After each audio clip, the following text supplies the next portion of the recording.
as we leave. Is this a good time? Yes. Yes, I think it is. Hey, I think this is It's all time. used up. Okay. You know where the word Christmas comes from? Christ's Day. And here, for a long time, they haven't known who wrote it. But now there's good evidence that it was written by a Canadian, the Reverend James A. Francis, born in Upper Stewiacke, Nova Scotia. And in his later years, he was pastor of the First Baptist Church in Los Angeles. And here it is. And it's entitled One Solitary Life. And young fellow, you listen to me. He was born, this is why we have Christmas. This is Christ's Day. He was born in an obscure village, the child of a peasant woman. He grew up in another village where he worked in the carpenter shop until he was 30. Then for 3 years he was an itinerant preacher. He never wrote a book. He never held an office. He never had a family or owned a house. He didn't go to college. He never visited the big city. He never traveled 200 miles from the place where he was born. He did none of the things one usually associates with greatness. He had no credentials but himself.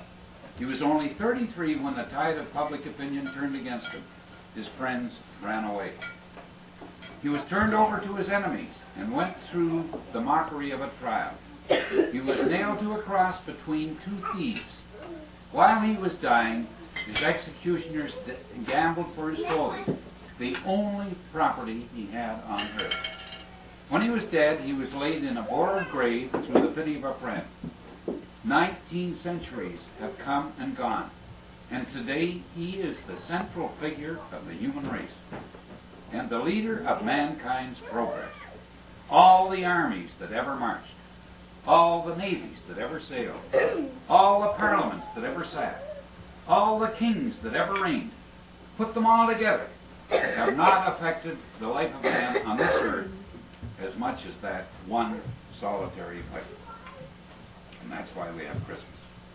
Well, Dad, so don't get upset that I don't have a lot of property. I haven't held on a job. 19 centuries from now, maybe then we'll know. Galen, the only problem is that he's worried when you get nailed to the cross. Listen, I've been nailed to the cross so many times. You won't spit. Break the bloody tree. The problem is, who would bother gambling for his clothes? What's that?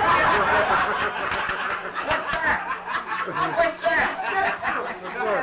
Well, there could be a tent maker. Omar. Boxes by Omar. That's Omar Mark II. No, Galen. What did he do?